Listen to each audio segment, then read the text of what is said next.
Hi everyone, it's Andrew and I'm here to talk about the Mog again, at last. It's been a week or two now. I'm sorry I missed an episode or two because my kids have been here for the week and I've just not really been able to rush through progress on this as fast as I would have liked. So, not a great deal has changed since the last time you saw it. But it has been out for a run. You might be able to tell. You've seen the mud. If you've seen on Instagram, I've done a little video already. Compilation of some of the clips you're going to see again then. But I'm going to put some video at the end of this in a few minutes if you just bear with me while I recap. What I'll probably do now, I think, I'm not going to go through the whole truck. It is a TRX4 chassis. It is a custom hard body from some geezer who makes these out of styrene. They're not 3D printed, he makes them out of styrene, handmade. Couldn't believe it, eh? Amazing things they are. It has got eBay metal bumpers front and rear and eBay sliders on the middle. I've jiggled around with the side order of fuel tanks and things to accommodate spare tyre that's going to live in there. It's got Proline grunts on eBay military alloys. It's got a WPL compatible, it's not a WPL part, but it is an eBay 4 WPL trucks roof rack, which fits across the roof nicely. Who knew? And the battery is in here. The battery's in here through the door. The door opens and I've got a little battery tray made up inside that I plug the battery into. And here's the battery. And there you go. What else is there to show you? Well, I'm going to show you the stuff I have done since, not much, but it's the interior, it's the chassis, it's the electrics. Okay, so let's cut the video there and I'll come back with the shell off. Right, so here's the chassis. So what have I got in this? The wiring may look a little Heath Robinson. It is probably going to be altered as I go along. But you can see, starting at let's start at the sharp end, shall we? So there's the mock. It was a working winch at some point in its life, but it's been drowned so many times. It's just a ornament now. I've got two spotlights in here. And obviously the Mog has its headlights down in this position on the stock bumper, but not using that, so I've kept the headlight position. I'd like to put lenses on the front instead of just plain LED bulbs, because the lenses spread it out and make it look bigger, but that's maybe something I'll work on in due course. Cable runs through to the electrics, which are in the middle of the chassis in the Traxxas battery box that comes with the kit. So I've got my FlySky 6-channel receiver in there. I'm only using 3 channels at the moment, and my Hobbywing 1080 is in there, recognisable instantly of course for those who know, with the on-off switch on the back. I'm not sure how obtrusive that's going to be, how noticeable that's going to be, so I'm going to be looking at my videos carefully and I will hide that if needs be. I mean, I'll just put a sheet of card down or a sheet of tape down or something just to shield it from view. And then you've got a morass of wiring. Inevitably, I've had to extend the headlight cable because it wouldn't quite fit the reach to the receiver. So there's an extension piece in there.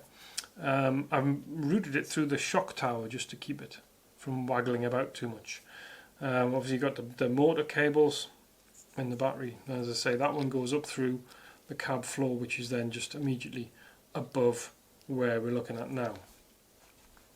The motor's in there. It's all sprayed black because I wanted it to blend in. Same with the servo, that's sprayed black as well. But in spraying the motor, what I failed to do is realise that there is a gap on these open top motors through into the revolving brass innards, which got covered in paint, and the motor wouldn't turn as a result. So I had to scrape it all off and then the motor was fine. Yeah, silly me. Who knew? But everybody else, it seems, everyone but me. But there you go, live and learn. I know now, I can count myself amongst the chosen many. So yeah, upgrades to this. What are we going to do? I'm going to put metal axle casings on it to give it more weight low down, although the run, didn't film it, but I did test it on a slope to see what the lean angles were like, and they're pretty impressive. I didn't measure them, but they're pretty much more impressive than I thought they would be before it toppled. Tick pick. So there's the Gmade shocks. These are the original springs as well. The Gmade springs it comes with. I've actually got the hard ones on the front, soft ones on the back. The Charisma springs I tried first, though beautiful on the chassis, with the weight of the shell on. they were just too soft. So there you go. Alright, so you can see the muck, you can see how much filth there is plenty of it around. Shall we see how the filth got there? I think it's time. Let's cue the run videos.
Alright, so hope you enjoyed those.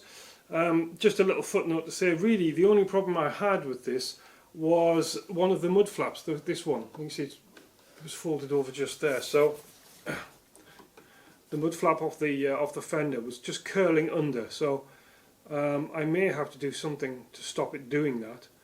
And it was curling under and just sitting inside.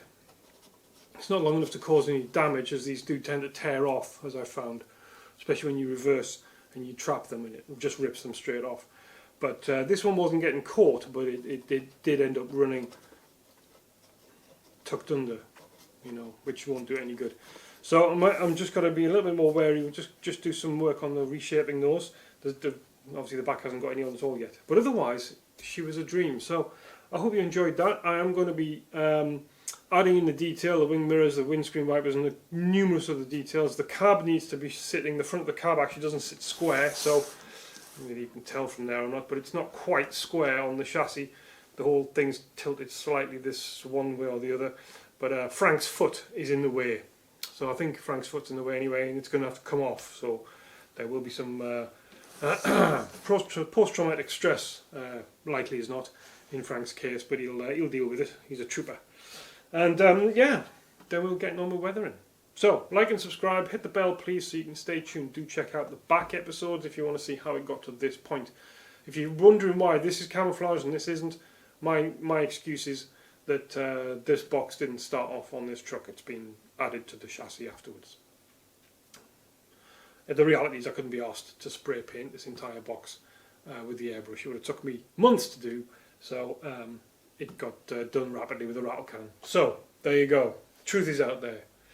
So, yeah, hope you enjoyed it, and see you next time. Take it easy. Bye.